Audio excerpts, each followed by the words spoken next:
la plus grande motivation déjà, c'est comme vous l'avez dit, c'est d'être autonome. Donc c'est ce qui m'a vraiment poussée à commencer la formation et jusque-là ça va. Mais nous on pense que vous aurez ce diplôme parce que vous le méritez. Vous ne le méritez pas parce que vous êtes une femme, mais parce que vous avez la volonté et vous y mettez les moyens pour arriver à avoir ce diplôme. Et vraiment, c'est un plaisir pour nous en tant qu'organisation qui travaillons à la promotion des droits des femmes, de voir des jeunes femmes, je peux le dire, des jeunes femmes se démarquer dans un secteur dit d'hommes. Est-ce que vous n'avez pas, quelles sont les difficultés que vous rencontrez d'abord en tant que journaliste? Et puis, quelles sont les difficultés, quels sont les défis que vous aurez peut-être lorsque vous aurez fini votre formation de journaliste reporter d'image? D'accord. En tant que journaliste, déjà, les difficultés, vous savez, nous sommes dans un pays Afrique, nous sommes en Afrique.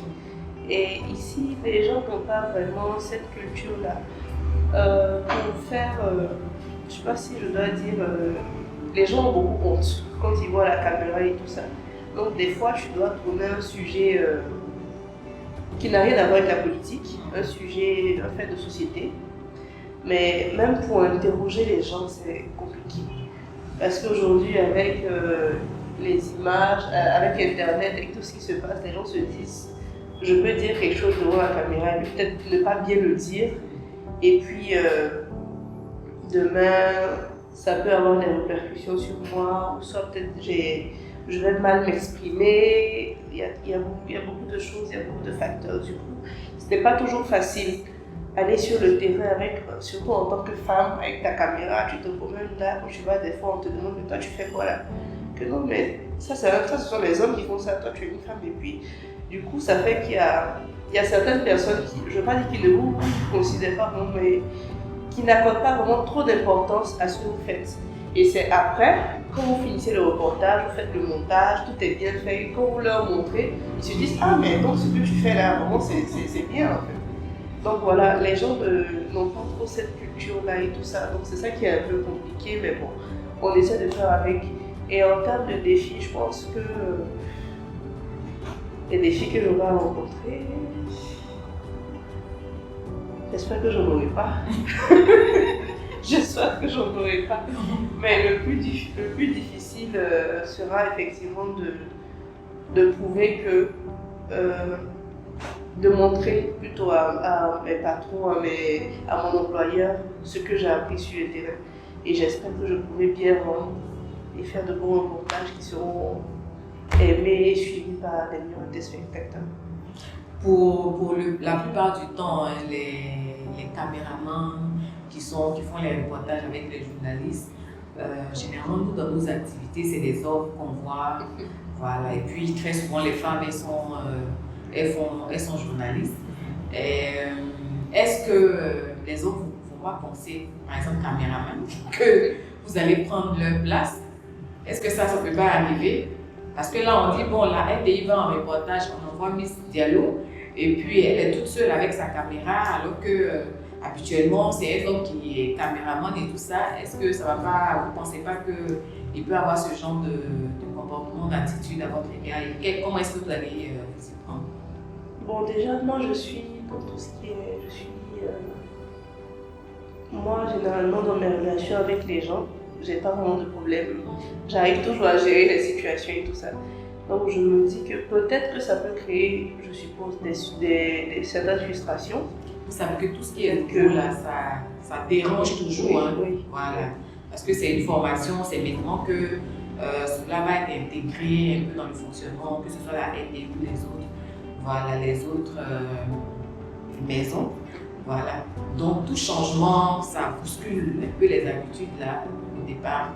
Oui, mais bon, je pense qu'on ne va pas vraiment dire que ça va vraiment bousculer, parce qu'avant nous, il y en a d'autres qui ont été GRI.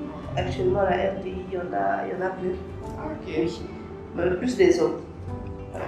Donc, on a plusieurs hommes qui sont au GRI, qui savent, qui vont même des fois en mission, ils sont autonomes, ou sur certains reportages, ils vont avec leur caméra, ils font leur reportage, ils font le montage, ils font la voix, et ça passe directement.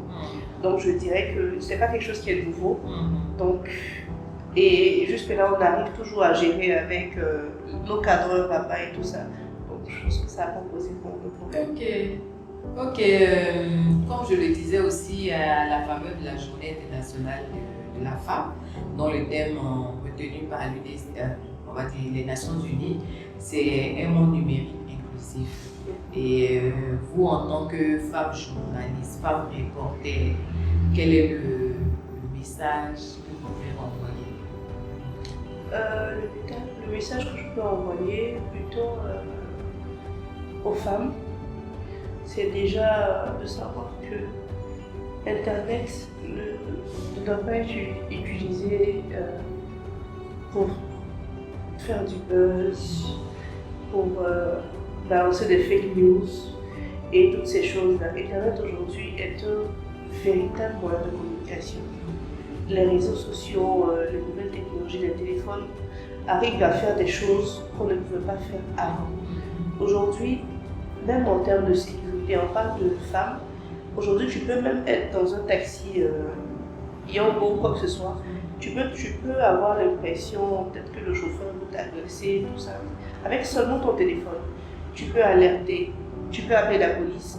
Avec soit des petits boutons qui sont là et tout ça, tu peux alerter la police, tu peux alerter tes proches pour signaler un danger. Aujourd'hui, avec Internet, il y a eu des femmes qui n'avaient pas le courage d'aller soit porter plainte pour des cas de victimes de violences et tout ça, mais qui sont mises dans certains coins reculés de leur maison, qui ont juste pris le téléphone pour faire un direct, pour dire ah voilà ce qui se passe. Et j'ai déjà vu même des cas où une dame avait eu à prendre le téléphone parce qu'elle ne pouvait pas sortir de chez elle à la maison. Un cas de violence, je ne sais pas, j'espère que ça a été résolu. Donc pour alerter les autres sur ce qui se passait chez elle, elle a dû prendre son téléphone pendant que le monsieur la battait, lancer un direct pour qu'enfin les gens puissent voir ce qui se passe dans sa maison. Donc je dirais qu'aujourd'hui, Internet peut être utilisé pour faire beaucoup de choses. Et en termes de dénonciation, ça peut vraiment aider. Donc il ne faut pas seulement se dire non, c'est juste pour le buzz, pour faire les photos, pour faire tout ça. Il faut utiliser Internet, mais de manière réfléchie. C'est ce que je veux dire aujourd'hui. Merci Diallo Vanessa, journaliste, reporter d'images à la RTI. Merci. Merci beaucoup. Ok. Donc, vous allez faire vos prises d'images.